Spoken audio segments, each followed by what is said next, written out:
Hello everybody. We are going to have a quick little lesson just brushing up on SOH CAH TOA. SOH CAH TOA is a little bit of a mnemonic device that is widely accepted and used everywhere, and it just helps us remember the relationship between the three basic trigonometric functions, which are sine, cosine, and tangent, and the three sides of a right triangle known as the opposite, adjacent, and the hypotenuse. It's really important to remember that everything we're talking about in this lesson has to do with right triangle trigonometry. We can do trigonometry with other triangles, but this specific relationship, the SOH CAH TOA relationship, only applies to right triangles. If I quickly sketch out a right triangle, there I have my right angle, and I'm going to refer to this angle right here as theta, the Greek letter. Could look like that as well. And the way you spell theta, T-H-E-T-A. So theta is our unknown angle in question. Maybe you're looking at it in the top right corner. Maybe this picture's rotated a whole different way. Either way, wherever theta is, the side this way, opposite from it, that doesn't touch either side of the angle, is known as the opposite side. Now, a side that touches it and also attaches to the right angle is known as the adjacent side. I'm abbreviating because this is something you should have already gone over in geometry and algebra 2. We are just reviewing. And the side across from the 90-degree angle is the hypotenuse. The 90-degree angle is the biggest angle in this triangle. All three angles will add up to 180 degrees. If we have a right triangle, 90, the other two angles that are left will share 90 degrees. Therefore, that must be the largest angle. All right, now that we have all of our necessary information, SOH CAH TOA. Well, what is the sine of theta? I know that sine is written out with letters, it's an abbreviation, but it's sort of like a square root. What is the square root of x? What is the sine of theta? It's a function operation. You're applying it to something. The sine of theta is equal to the ratio between the opposite side of the triangle, in reference to from that angle right there, and the hypotenuse. Now there are three sides of this triangle, and when you are choosing two of them to create a ratio, there's really 6 different ratios you can make. However, there are 3 main ratios that are very different, and then there are their 3 reciprocals, something else important to keep in mind. So the OH in SO is the opposite in hypotenuse, and the S is sine.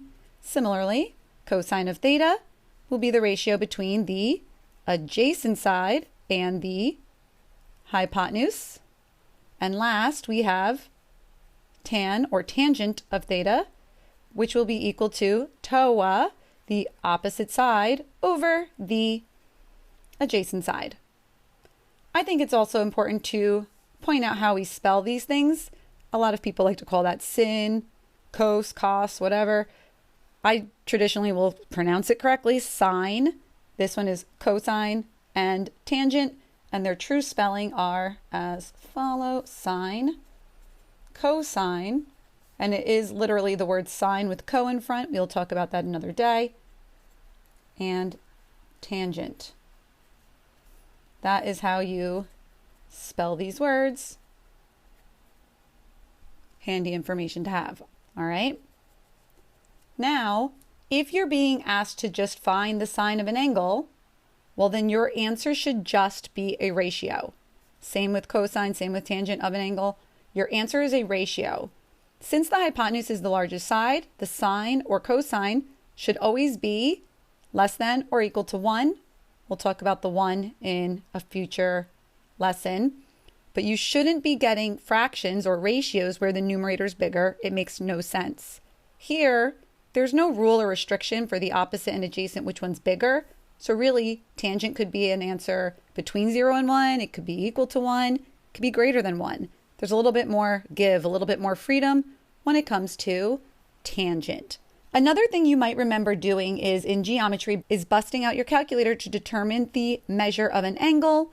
That, however, involved sine inverse, cosine inverse, and tangent inverse. You are not finding an angle measure right now. You might find the sine of an angle as a ratio. Again, your answer might be something like 2/5, radical 3/2, 5/7, or 7/5. Okay? Your answers do not require a calculator.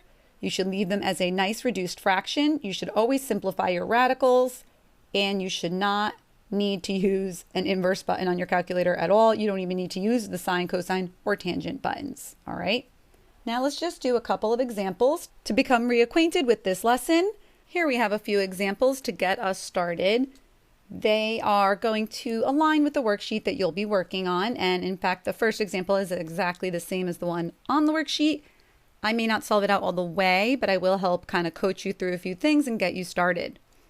Kobe takes a rectangular piece of fabric and uses 10 inches of strings to connect the two sets of opposite corners.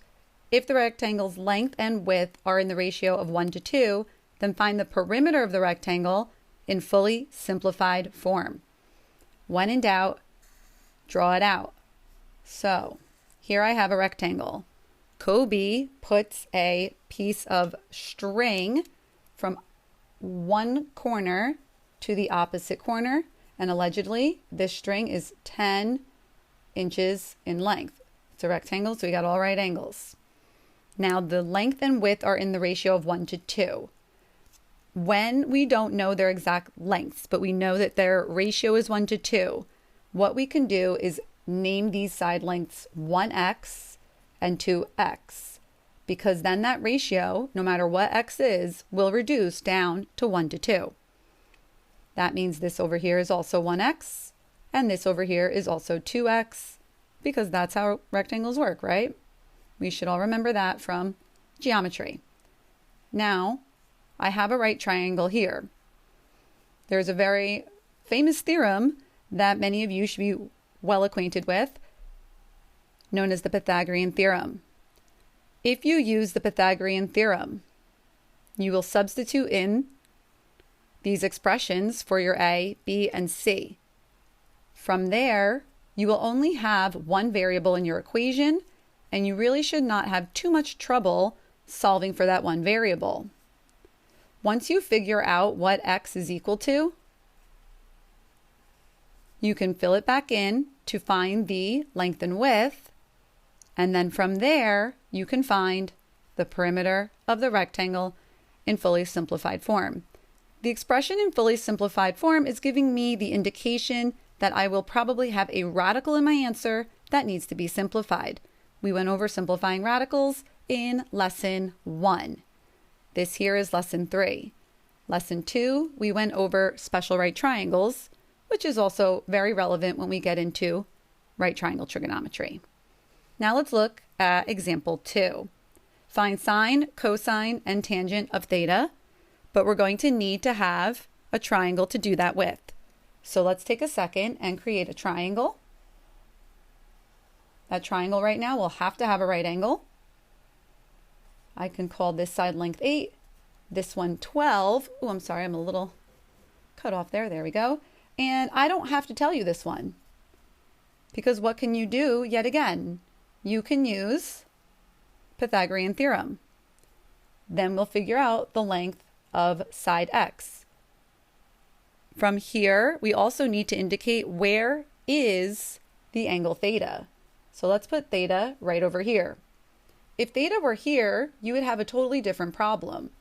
With theta in this corner, this side is the opposite, this side is adjacent, and this is always the hypotenuse. Theta won't be at the 90-degree angle. What you'll need to do is write out all three trig functions with an equal sign, and then your answer will be a fraction, and these fractions may reduce to a more simplified version of themselves. Even without the Pythagorean theorem, I can find one trig ratio. Which one is that? Adjacent over hypotenuse, cosine, 8 over 12.